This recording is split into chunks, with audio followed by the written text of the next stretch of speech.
विज्ञान भैरव तंत्र में हम सुन रहे थे कि भैरव भैरवी को शरीर में चक्रों के बारे में बता रहे थे।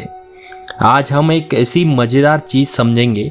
आपने देखा होगा, आप जब ध्यान में जाते हैं गहरे, तो अंधेरे में आपको कुछ रंग दिखाई देते हैं।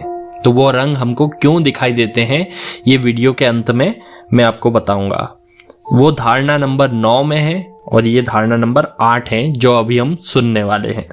भैरव जी कहते हैं 12 स्थानों पर या चक्रों पर ध्यान करते रहने से ऊर्जा उर्ध्वगामी होती है, अर्थात ऊपर की ओर जाती है।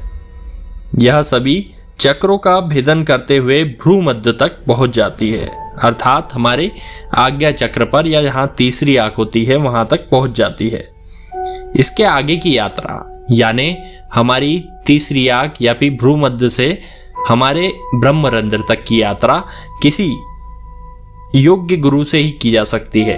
वह गुरु जिसे ब्रह्म प्राप्त हो चुका हो, ऐसे ब्रह्मज्ञानी गुरु से ही आगे की यात्रा करनी चाहिए। यद्यपि पहले की यात्रा भी योग्य गुरु के सानिध्य में ही करना चाहिए। गुरु का आशीर्वाद कई नकारात्मक चीजों से हमें बचा सकता है और हम जल्दी आगे बढ़ सकते हैं। धारणा नंबर 2, जिस प्रकार मयूर या मोर के पंख में अनेक रंग दिखाई देते हैं, उसी प्रकार योगी पंच इंद्रियों, जो हमारी इंद्रियां होती है 5, जो पंच विषय होते हैं उनका स्वाद लगातार लेना चाहती है, जो होते हैं स्पर्श, रस, रूप, गंध आदि। जब योगी अपना ध्यान लगाकर इन्हें शून्य मानकर जब ध्यान करता है और गहरे ध्यान में जाता है तो उसे अलग अलग रंग दिखाई देते हैं। ये अनेक रंग मन की कल्पना नहीं होते। योगी शून्य रूप परम आकाश में प्रवेश कर जाता है। योगी को यह चित्र विचित्र रंग इसलिए दिखाई देते हैं क्योंकि वह संसार को अपने मन की आंखों से देख रहा होता है। यह संसार ऊर्जा का स्वरूप है और जो हमको दिखाई देता है यह आभासी होता है, यानी जो हम अपने चर्म चक्षु से यानी हम अपनी आंखों से देखते हैं यह आभासी होता है। यह मन की केवल वृत्ति है। यह संसार जैसा देखना चाहो वैसा आपको दिख सकता है। यह रंग जो हमें दिखाई देते हैं ध्यान के समय, यह केवल उसका कच्चा स्वरूप होते हैं, यानी मात्र ऊर्जा का स्वरूप होते हैं। इसलिए वो रंग बिरंगे झिलमिलाते हुए दिखते हैं।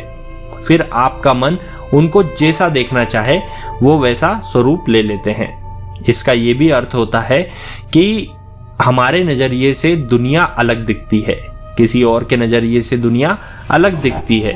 हो सकता है कोई तीसरा भी उस दुनिया को अलग तरीके से एक्सपीरियंस कर पा रहा हो। किसी सामान्य मानव को यह भोग साधन का मात्र माध्यम दिख सकता है, लेकिन हमने देखा है बुद्ध और महावीर को यह दुनिया दुख स्वरूप दिखाई दी गई थी।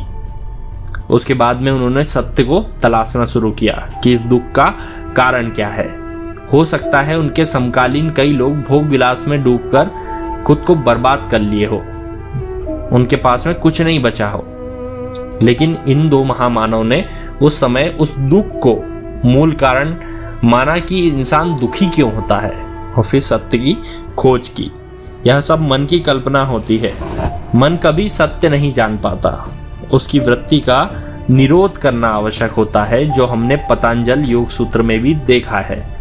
पहला श्लोक ही ये कहता है, चित्त की वृत्तियों का निरोध करना ही योग कहलाता है, ईश्वर प्राप्ति का साधन कहलाता है, और इसी के पार मोक्ष का मार्ग हमें दिखाई देता है। अगर आपको ये पॉडकास्ट अच्छा लग रहा हो तो इसे अपने जो मित्र हैं, अपने जो लोग हैं जो इसमें रुचि रखते हैं, उनके साथ में शेयर जरूर कीजिएगा।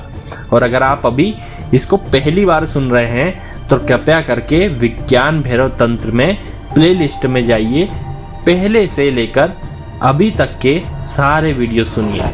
आपको वो समझ में आएगा जो ज्ञान भैरव जी ने स्वयं दिया है, जिससे हम ईश्वर प्राप्ति की ओर, कुंडलिनी जागरण की ओर आगे बढ़ सकते हैं।